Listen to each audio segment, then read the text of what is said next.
ಕರ್ನಾಟಕ ರಾಜ್ಯ ಗ್ರಾಮ ಆಡಳಿತ ಅಧಿಕಾರಿಗಳ ಸಮಸ್ಯೆಗಳು ಮತ್ತು ಬೇಡಿಕೆಗಳ ಈಡೇರಿಕೆಗಾಗಿ ರಾಜ್ಯವ್ಯಾಪಿ 2ನೇ ಹಂತದ ಅನಿರ್ದಿಷ್ಟಾವಧಿ ಮುಷ್ಕರಕ್ಕೆ ಕರೆ. ಎಎಸ್ಎಸ್ ನ್ಯೂಸ್ಗೆ ಸ್ವಾಗತ. ಗ್ರಾಮ ಆಡಳಿತ ಅಧಿಕಾರಿಗಳು ವಿವಿಧ ಬೇಡಿಕೆಗಳನ್ನು ಈಡೇರಿಸಲು ಒತ್ತಾಯಿಸಿ ಅನಿರ್ದಿಷ್ಟಾವಧಿ ರಾಜ್ಯಾದ್ಯಂತ 2ನೇ ಹಂತದ ಮುಷ್ಕರಕ್ಕೆ ಕರೆ ನೀಡಿದ್ದು, ಇಂದು ಕೋಲಾರ ಜಿಲ್ಲೆಯ ಶ್ರೀನಿವಾಸಪುರ ತಾಲೂಕಿನ ಗ್ರಾಮ ಆಡಳಿತ ಅಧಿಕಾರಿಗಳು ಸಹ ತಾಲೂಕು ಕಚೇರಿ ಆವರಣದಲ್ಲಿ ಪ್ರತಿಭಟನೆಯನ್ನು ಹಮ್ಮಿಕೊಂಡಿದ್ದು, ಪ್ರಮುಖ ಬೇಡಿಕೆಗಳಾದ ಅಂತರ್ಜಿಲ್ಲೆ ವರ್ಗಾವಣೆ, ಮೊಬೈಲ್ ಆಧಾರಿತ ಕೆಲಸ, ಕಡಿಮೆ ಒತ್ತಡ ಮಾಡಿ ಕೆಲಸಕ್ಕೆ ಹೊಸ ಕಚೇರಿ ನೀಡಿ ಕೆಲಸ ಕೇಳಿ, ಸರ್ಕಾರಿ ರಜಾ ದಿನಗಳಲ್ಲಿ ಕೆಲಸ ನಿರ್ವಹಿಸುವ ಒತ್ತಡ ಕೈಬಿಡಿ ಎಂಬ ಭಿತ್ತಿ ಪತ್ರಗಳನ್ನು ಕೈಯಲ್ಲಿ ಹಿಡಿದು ಪ್ರತಿಭಟನೆ ನಡೆಸುತ್ತಿದ್ದಾರೆ. ಇದೇ ವೇಳೆ ಗ್ರಾಮ ಆಡಳಿತ ಅಧಿಕಾರಿಗಳ ತಾಲೂಕು ಸಂಘದ ಅಧ್ಯಕ್ಷರಾದ ಶಂಕರ್ ಮಾತನಾಡಿ, ಫೆಬ್ರವರಿ 10ರಿಂದ 2ನೇ ಅನಿರ್ದಿಷ್ಟಾವಧಿ ಮುಷ್ಕರಕ್ಕೆ ಜಿಲ್ಲಾ ಅಧ್ಯಕ್ಷರು ಹಾಗೂ ರಾಜ್ಯ ಅಧ್ಯಕ್ಷರು ಕರೆ ನೀಡಿರುವ ಹಿನ್ನೆಲೆಯಲ್ಲಿ ನಮ್ಮ ಬೇಡಿಕೆಗಳು ಈಡೇರುವ ತನಕ ಧರಣಿ ಮುಂದುವರಿಸುತ್ತಿದ್ದೇವೆ ಎಂದರು. ವರದಿ Arun Kumar, HM, ASS news.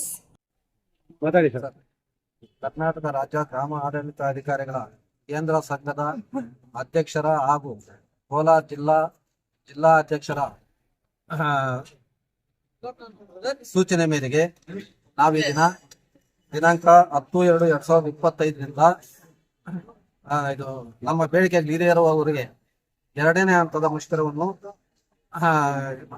ಮುಷ್ಕರಕ್ಕೆ ನಾವು ಹಮ್ಮಿಕೊಂಡಿದ್ದೇವೆ.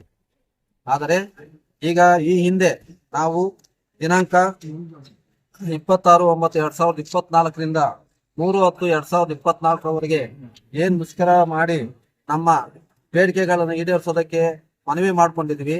ಆ ಬೇಡಿಕೆಗಳು ತಹಲ್ವರೆಗೂ ಯಾವುದೇ ಕಾರಣಕ್ಕೂ ಈಡೇರಿಲ್ಲ.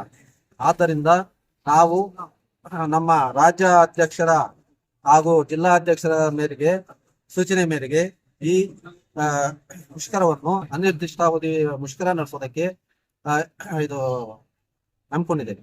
ಸರ್, ಪ್ರಮುಖ ಬೇಡಿಕೆಗಳು ಏನಂದ್ರೆ, ಈಗ ನಮ್ಮ ಇದರಲ್ಲಿ ನಮ್ಮ ಗ್ರಾಮ ಆಡಳಿತ ಅಧಿಕಾರಿಗಳು ಸುಮಾರು 21 ಮೊಬೈಲ್ ಆಪ್ ನಲ್ಲಿ ಕೆಲಸ ಮಾಡೋದಕ್ಕೆ ಇದು ಸೂಚನೆ ಕೊಡ್ತಾ ಇದ್ದಾರೆ.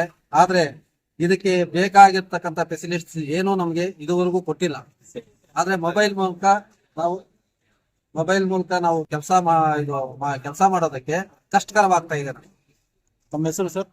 ನಮ್ಮ ಹೆಸರು ಶಂಕರ್ ಅಂತ ಹೇಳ್ಬಿಟ್ಟು, ಗ್ರಾಮ ಲೆಕ್ಕಿಗರ ಅಧ್ಯಕ್ಷರು.